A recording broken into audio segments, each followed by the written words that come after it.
कल हमने flow charts के बारे में पढ़ा था। आज हम कलन विधि के बारे में पढ़ेंगे। कलन विधि का मतलब पहले तो हमने इसका डायग्राम बनाए थे कि किसी प्रोग्राम को कैसे करते हैं। अब हम उसके स्टेप्स को लिखेंगे। दैनिक जीवन में किसी भी समस्या को हल करने के लिए एक सुव्यवस्थित प्रक्रिया अपनाई जाती है। इस सुव्यवस्थित प्रक्रिया में किए जाने वाले कार्यों का एक निश्चित अनुक्रम होता है कि पहले ये होगा, फिर ये होगा, फिर ये होगा। इस विधि को कलन विधि या एल्गोरिथम मेथड कहते हैं। पहले तो आपने सिर्फ डायग्राम से बताया था कि स्टार्ट ऐसे होगा, कैलकुलेशन इसमें होगी फ्लो चार्ट्स में। अब ये कहता है कि सीक्वेंस क्या होगी, उसका क्रम क्या होगा, किसी काम को करने का क्रम क्या होगा। जैसे एक एग्जाम्पल लिया हमने कि दी हुई 10 संख्याओं का योग ज्ञात करने के लिए कलन विधि लिखिए। 10 संख्याओं का योग ज्ञात करना है। तो दी हुई 10 संख्याओं का जोड़ ज्ञात करने के लिए प्रारंभ में जो है जोड़ को हम शून्य मानते हैं। पहले हम ये ले लेते हैं कि इसका जोड़ 0 है। और संख्या भी पहले वाली क्या है, सबसे पहले संख्या को ले लेते हैं कि संख्या भी स्टार्ट करने से पहले संख्या भी 0 है। तो पहला स्टेप इसमें हो गया, संख्या उसका जोड़ भी 0 है और संख्या भी 0 है। फिर आगे संख्या को पढ़ते हैं। आगे जो 10 संख्याएं दे रखी हैं उन संख्याओं में से एक एक करके पढ़ते चले जाएंगे। तो दूसरे स्टेप में रीड ए नंबर, एक संख्या को वो पढ़ेगा। पहले तो हमने उसको 0 ले लिया, तो सम भी 0 होगा, क्योंकि जब संख्या ही 0 है तो उसका जोड़ भी 0 होगा। फिर वो जो 10 संख्याएं दे रखी हैं उनमें से एक संख्या को पढ़ेगा। Add the number to sum, और उस संख्या को इसमें जोड़ देगा, क्योंकि अभी तक जो सम था वो 0 था। अब मान लो संख्या 1 है, पहली संख्या 1 है, तो उसका जोड़ हो जाएगा 1। And store the result to sum, और सम क्या हो जाएगा, सम प्लस नंबर। पहले सम ये क्या है, ये सम है 0, और ये नंबर जो भी नंबर होगा, 1 होगा तो 1 हो जाएगा, 2 होगा तो 2 हो जाएगा, 100 होगा तो 100 हो जाएगा। तो उसका सम हो जाएगा 0 + 1 = 1। ये पहला नंबर हमने जब इसमें जोड़ा। फिर इसके बाद की संख्या को देखते हैं। इसके बाद की संख्या में क्या होता है, increment the value of i by 1। पहले तो संख्या क्या ली थी हमने, एक संख्या ली थी। अब दूसरी संख्या को के लिए क्या करेंगे, i में 1 जोड़ देंगे तो दूसरी संख्या देखेंगे। तो i = i + 1, ये हो जाएगा दूसरे नंबर के लिए। ये स्टेप 4th हो गया। 5th स्टेप में क्या करेंगे, ये चीज़ जब दूसरा आ गई तो ये हम यहाँ से दूसरे नंबर को, जब दूसरा नंबर देखना है तो दूसरे नंबर को पढ़ेंगे। दूसरे नंबर को पढ़ने के बाद में उसका सम पहले वाले में जोड़ेंगे। दूसरी संख्या जो ली हमने, मान लो दूसरी संख्या, इसका सम तो आ गया था 0 + 1 = 1।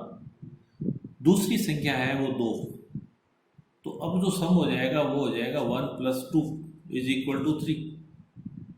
अगर सारी संख्याएं 1 2 3 है, तो अगर संख्याएं 5 10 हैं तो दूसरी संख्या पहले सम 5 हो जाएगा, फिर 10 और जुड़ेंगे। इस तरह से जुड़ते चले जाएंगे। और रिपीट दी स्टेप, इस स्टेप को और इस स्टेप को, i को तब तक बढ़ाते चले जाएंगे एक एक से जब तक कि संख्याएं 10 की 10 पूरी नहीं हो जाती। कब तक, जब तक कि i का मान 10 नहीं हो जाता। 10 होते ही सम आ जाएगा, print the value of some और स्टॉप। तो ये सारी चीज़ें इसमें इस तरह से होंगी। पहले हम इसमें करते हैं, जो भी संख्या निकालनी है आपको, पहले जो निकालना, जोड़ निकालना है, और दूसरी संख्याएं दे रखी हैं, संख्याओं को भी शून्य मान लिया, जोड़ को भी शून्य मान लिया, दोनों चीज़ें शून्य ले ली। अब पहली संख्या को पढ़ते हैं हम, रीड ए नंबर, फिर add the number to sum and store the result to sum. अब सम क्या करें, सम पहले 0 था, उसमें ये नंबर जोड़ दिया हमने, तो ये जो नया आ गया, ये नया सम आ गया। अब जो सम आ गया वो 0 की बजाय अब सम 1 आ गया। अब जो स्टार्ट करेंगे हम वो सम, वो 1 से स्टार्ट करेंगे। फिर संख्या, दूसरी संख्या पढ़नी है तो i पहले 1 था तो 1 को 1 से बढ़ा देंगे, दूसरी संख्या आ जाएगी। और ये कब तक करते रहेंगे, 10 संख्याएं हैं, जब तक कि i का मान 10 नहीं हो जाता। ये सम आ जाएगा। सेकेंड, एक एग्जाम्पल देते हैं कि किसी भी दी हुई संख्या का क्रम गुणित मान ज्ञात करने के लिए कलन विधि लिखिए। क्रम गुणित का तो पता है आपको, जैसे 2 लिया हमने, 3 लिया, तो 3 क्या होता है, 3 इंटू 2 इंटू 1, 2 लिया, ये होता है 2 इंटू 1। तो माना दी हुई संख्या n है, कि क्रम गुणित मान के लिए कलन विधि निम्न प्रकार है। हमने n ले लिया, इसका आपको फैक्टोरियल निकालना है, n का फैक्टोरियल n का मान निकालना है। पहले हम क्या करेंगे कि रीड द गिवन नंबर, दिए हुए नंबर को पढ़ेगा, इनपुट लेगा। मान लो ये n है, 10 भी हो सकता है, 20 भी हो सकता है। तो फिर इसको करते हैं set i is equal to 1 and factorial is equal to 1। जब i का मान सबसे पहले संख्या 1 है, यदि संख्या 1 ले लें हम, तो उसका फैक्टोरियल भी 1 होगा। जब संख्या 1 दे रखी है तो उसका फैक्टोरियल भी 1 होगा। उसके बाद में नेक्स्ट स्टेप में multiply factorial with i and store the result in factorial. Factorial is equal two factorial into I, factorial is equal two factorial into number i। फिर i का मान 1 से बढ़ाएंगे। फिर इस स्टेप को तब तक रिपीट करेंगे जब तक कि इसका मान n नहीं हो जाता, क्योंकि n का फैक्टोरियल निकालना है। फिर इसको प्रिंट करवा देंगे और स्टॉप करवा देंगे। तो जैसे पहले आपने लिया कि नंबर 1 ले लिया, तो इसका फैक्टोरियल भी 1 हो जाता है। तो फैक्टोरियल जो होता है वो होता है factorial is equal two factorial into 1। तो ये हो जाएगा 1 इंटू 1 इज इक्वल टू 1, 1 का फैक्टोरियल 1। अब जब इसमें 2 ले लिया यहाँ पे, तो 1 इंटू 2 दूसरे वाला, फिर 2 इंटू 3, फिर 6 इंटू 4, ऐसे इस तरह से ये बढ़ता चला जाएगा फैक्टोरियल जब निकालेंगे। नेक्स्ट है इसमें दिए हुए पूर्णांक से बड़ी पहली अभाज्य संख्या ज्ञात करने की कलन विधि लिखिए। दी हुई पूर्णांक से बड़ी पहली अभाज्य संख्या, क्योंकि दी हुई पूर्णांक संख्या से बड़ी तो बहुत सारी अभाज्य संख्याएं हो सकती हैं। दी हुई पूर्णांक संख्या से बड़ी तो बहुत सारी अभाज्य संख्याएं हो सकती हैं, तो सबसे पहली निकालनी है आप। फिर इसी तरह से दूसरा है फिबोनाची अनुक्रम। फिबोनाची अनुक्रम में n पदों को लिखने की कलन विधि लिखिए। ये 2 एग्जाम्पल्स हैं इसमें। तो पहले हम ये लेके चलते हैं कि दिए हुए पूर्णांक से बड़ी पहली संख्या अभाज्य संख्या ज्ञात करने की कलन विधि लिखिए। अभाज्य संख्या का मतलब जिस पे सिर्फ खुद का ही भाग जा सके, फैक्टर नहीं हो सके। रीड द गिवन इंटीजर, कोई भी संख्या ली, उसको इसने रीड किया। अब फिर ऐड 1 टू द इंटीजर।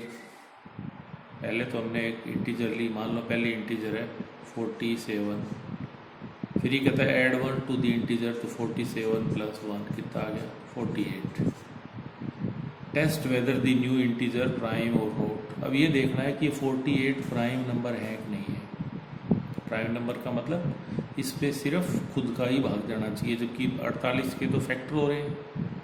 8 से 48 होता है, 2 से भी फैक्टर होंगे, 3 से भी होंगे, 4 से भी होंगे, 6 से भी होंगे। तो इसके ये प्राइम नंबर नहीं है। If the new integer is prime then write it and stop. यदि ये, क्योंकि इससे बड़ी है, 47 से बड़ी है एक संख्या, अगर ये प्राइम होती तो यही इसका आंसर होता। और ये प्राइम नहीं है तो गो टू दिस स्टेप 2, फिर 1 जोड़ देंगे इसमें।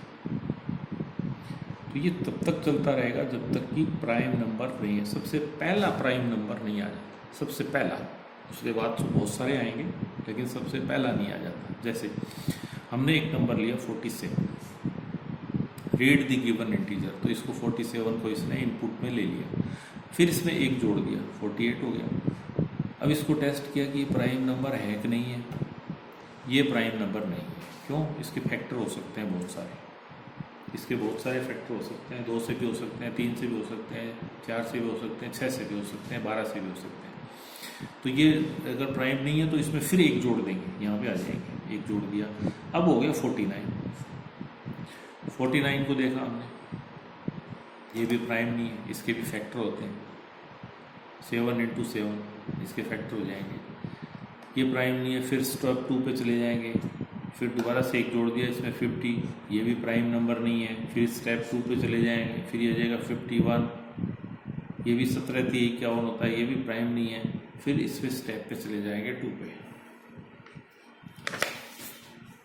ये आ गया 52 भी प्राइम नहीं है, 13 चौके 52, ये भी प्राइम नंबर नहीं है, फिर इसमें एक जोड़ेंगे तो ये आ गया 53 के फैक्टर नहीं होते, तो ये भी चीज़ें प्राइम नंबर, और ये सबसे पहला प्राइम नंबर है, सबसे फर्स्ट प्राइम नंबर है जो कि 47 से बड़ा है।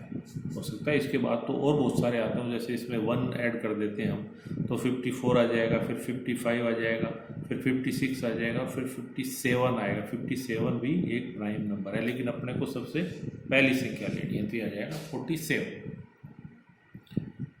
दूसरा इसमें आता है फिबोनाची सीरीज ज्ञात करने की कलन विधि लिखी है। फिबोनाची सीरीज होती क्या है? पहला पद इसका 0 है, दूसरा 1 है, तो इस पे जो नेक्स्ट पद आते हैं वो दोनों का जोड़ आता है।